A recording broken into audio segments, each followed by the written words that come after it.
What's good, YouTube? I know I haven't posted in a hot minute. Don't have a really good explanation other than reflection. I've kind of been in a hiatus for about 5 or 6 weeks now, like I said, and I've just been doing a lot of thinking, man, and I've just been avoiding looking at my channel. Like it's gotten to the point where I wouldn't even check my videos or even look at my channel. I'd be too scared to even open it, and I've been avoiding it, and I've just been itching to post.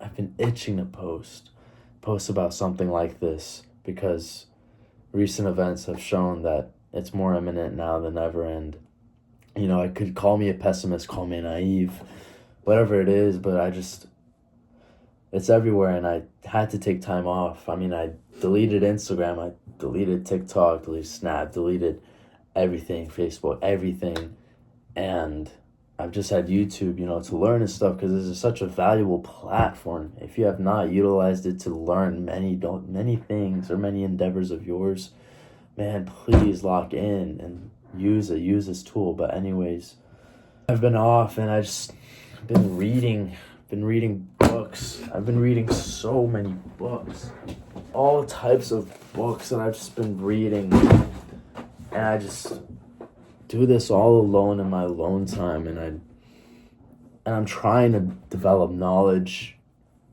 It's all an attempt to combat what's so prevalent, and that's what I wanted to talk about. That's why I titled this video this, and especially in recent events or terrorist attacks or recent mayoral election or candidates running to represent certain districts in Texas, or recent foreign policy affairs and what we have going on overseas, over the Atlantic, or what we have going on with these shootings across seas and other places, other countries and continents. It's all everywhere. And it just pains me so much because, one app I just could not delete is Twitter. And I just open it, that and Threads. Those are the only two social medias I kept for maybe, hoping to tweet or just share something with the world, something intellectually engaging or positive. And I just can't help but react to the stuff I see on there when I see people addressing all these things happening, and this resentment to my faith, and recently today I had an encounter with someone I love, spouting that same nonsense garbage I see on social media, with these people with resentment in their hearts towards my faith and my identity, and something I've had to defend my whole life, being the only Muslim here in my hometown. And that experience today with that person I loved really just set me back, and this was today, and it really made me step back and think, damn, it's seeped into my own personal life. Something I saw at a distance on social media was now in my personal life, and I couldn't. I needed an outlet. I shut down. I didn't want to resort to cruelty like I saw with other people. Didn't want to retort and be childish and immature and say anything back. I kind of just shut down and chose silence, and maybe the best thing to do was to just talk it out, but I just remained silent. And I don't think that's unreasonable, but it's everywhere, and I'm sure you yourself have kind of a similar experience in your life with someone you love, someone that, you trust and was betrayed your trust. And I'm fine if it's just me talking to myself, because I just feel like I just have to put this message out there, through my learnings, throughout the books I've read, the books I've tossed on the floor that I've read, the books amongst those heaps that I intend to read. I'm not just absorbing information. I hope it's understood that I'm trying to synthesize everything that I'm learning and applying, or at least attempting to apply into my daily life, and then onward, maybe writing a book, which I've trying to be in the process of, just synthesizing it and putting it out there, because I want, like many other people, to change this climate that we have. Experiencing that in my personal life and then seeing it on the internet, it's very discouraging. And I was talking about it because it's just everywhere, and it's so disheartening, and it really forces you to step back like I did, and I couldn't. I stopped doing that. I stopped liking other people's information, and that's kind of why I've gotten back into reading. I read a lot over the summer. As you guys may know, I did some book reviews over the summer. Not over all the books that I read, but I plan to do so throughout this break that I'm on, being back from college. You know, I started reading again, and I'm taking it seriously, and I'm writing down everything that I'm reading, and I'm applying it to modern life and modern politics and modern current events that are going on. It's just so funny to me that the answer's been right in front of me, because I ask myself, when I see that stuff on the media, I ask myself, how is this combated? Where is this coming from?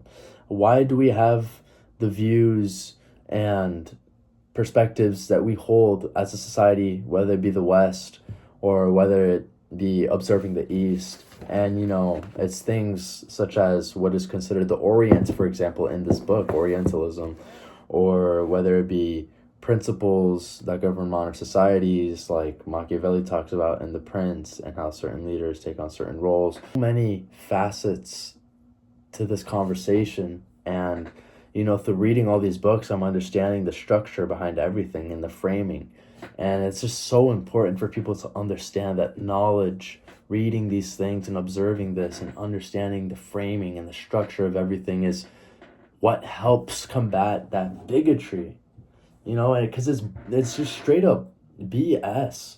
I don't want to normalize this just as much as any other sensible person. And it gets scary to talk about to other people, because sometimes I just fear talking about who I am and being observed as less than, because that's kind of what life was growing up in high school, just not having any self-respect for myself, not giving myself, being made fun of, because kids would make fun of me for this, because there's that hate, this subconscious fear and phobia of someone based off of their faith or off the color of their skin. And I had no one to defend me for it, because I was the only Afghan Muslim at school, so I'd get bullied for it. And sorry, this sounds like a trauma dump. I promise this connects back to my point.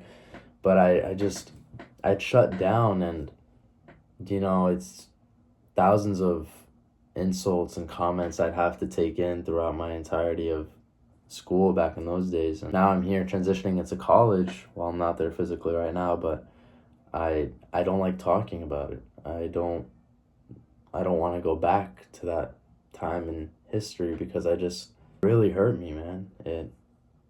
That hate, I don't want anyone else experiencing that, no matter what your faith and what your background, and it's just experiences like that really force us to think and realize just how many other people experience that, regardless of background. So, the resolve to that was also the resolve to combating that bigotry on the media. And I came back to the same path, regardless of whatever perspective I looked at it from, or whatever experience, and that's the knowledge is necessary.